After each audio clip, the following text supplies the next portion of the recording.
What's up, everyone? It's Roger and James here from the DisKingdom Podcast. In this episode, we're going to be talking all about Star Wars: The Clone Wars, which was announced is going to be returning next year on the Disney streaming service, which is going to launch next year as well. I think it's going to be about a dozen episodes to kind of finish off the series, because they've done about 7 series, but the last, it kind of ended, and then they kind of found some lost episodes that they released, but they never finished it off properly, and they feel like they want to go back and finish it off properly, which is certainly a good thing. But what did you think of all of this news coming out?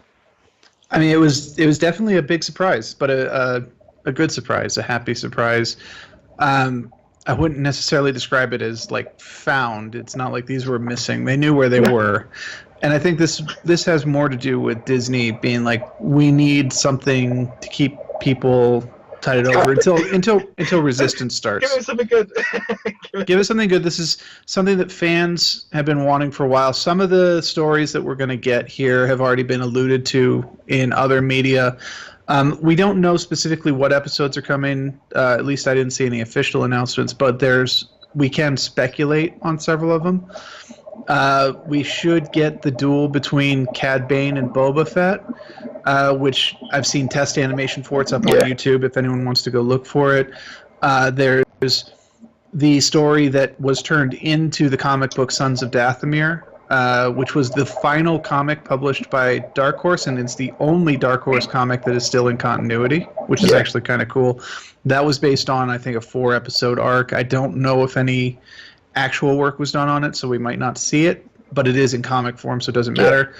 And then the book Ahsoka alluded to a fight between Darth Maul and Ahsoka on a battlefield that would have taken place in this missing season. And I'm very much hoping that will be shown, because that, from what it sounded like in the book, that'd be very cool. Yeah, it's kind of like this weird thing of like it's almost like they want to end it off properly, finish it off, because Clone Wars. It's really odd because it feels like there was that whole generation that grew up on Clone Wars and they're all adults, and there's a lot more love for the prequels and the Clone Wars now, because it's 10 years since that series came out. The kids are all adult and they all grew up watching it, and it's really funny. It's like, because I look at this as like, when all this stuff came out, Star Wars fans weren't happy because it wasn't the classic heroes that we all grew up on.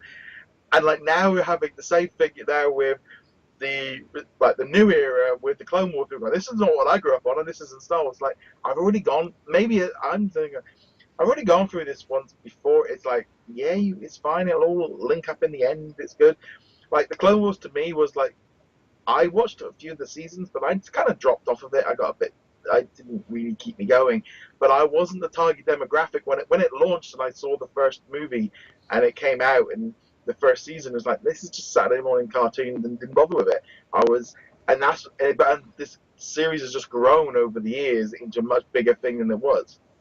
Well, you go back to that first season, and then you go to some of the later seasons or the lost episodes they released after the series got canceled. The first batch of lost episodes, which dealt with Order 66 and whatnot.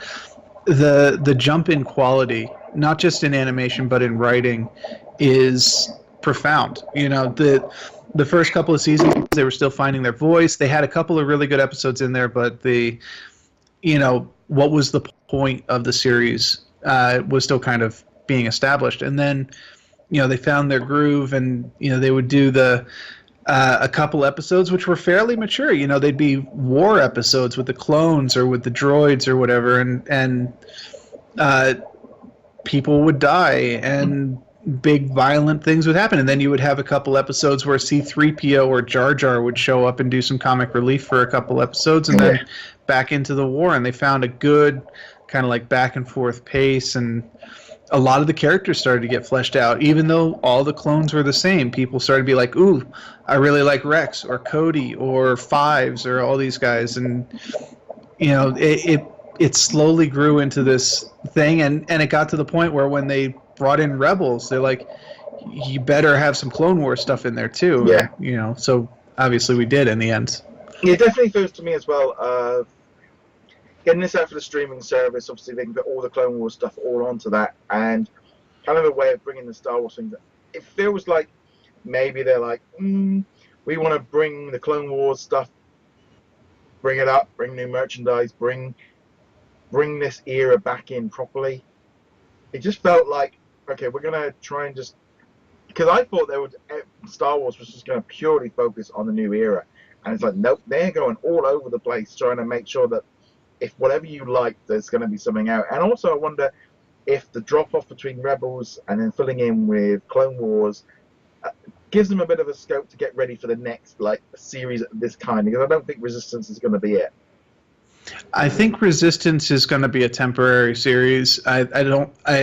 That's not because of popularity or it'll get canceled real fast, but they're looking at a very narrow slice of time in Resistance, and it looks like it's already going to overlap with the Poe Dameron comics, so I'm not sure how they can get too much mileage out of it unless they go, okay, Season 1 is the build-up to Force Awakens, Season 2 is post-Last Jedi or something kind of awkward like that. So we'll see what their plans are, but I would not be at all surprised if we got a mid-series between Clone Wars and Rebels, or alternatively, hopefully, we can get a series between Return of the Jedi and Force Awakens, maybe somewhere in the middle of that, maybe instead, because there's 40 years of untouched continuity there completely. A couple of books, a couple of comics, and that's it.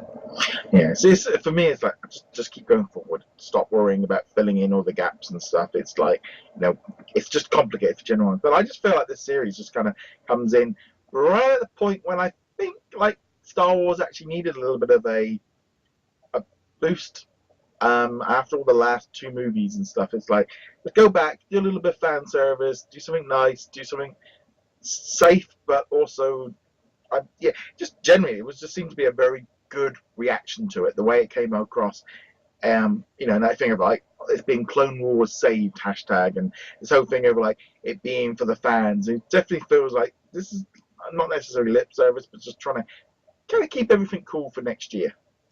I also have to wonder if there wasn't a certain amount of keeping Dave Filoni happy, the creative director on the television side. He is one of the biggest influencers at Lucasfilms right now, outside of, say, Kathleen Kennedy, who's the CEO at the moment. And there's a lot of talk amongst fans like, oh, let Dave Filoni go on and do some of the movies and stuff, but I think he does his best work with the television, and I think this might be at least a little bit like, hey, Dave, pet project, we know that you're doing this work, Dave. We love that you're doing this. The fans love it, so let's keep you happy and let you do this while also putting Resistance together. And also, it does a very good job of reboosting all of the merchandise sales for the entire Clone Wars era. This is just a win-win-win. It's just, and then they need stuff for the streaming service. It's just hitting. I just literally saw it. It was like tick, tick, tick, tick. Yep. It was like, this let's get some Blu-ray sales for the old seasons, get the streaming service sold, let's get all these old toys back on the shelves, and then for the mobile games and Battlefront 2, this is a perfect opportunity to be like, all right, we're throwing some new clone soldiers into Star Wars Galaxy of Heroes or Commanders, or whatever else is left in the Star Wars front. I think by the time this movie comes out, Star Wars Battlefront will be I think whoever's left is not going to be. There's not going to be a lot of people left.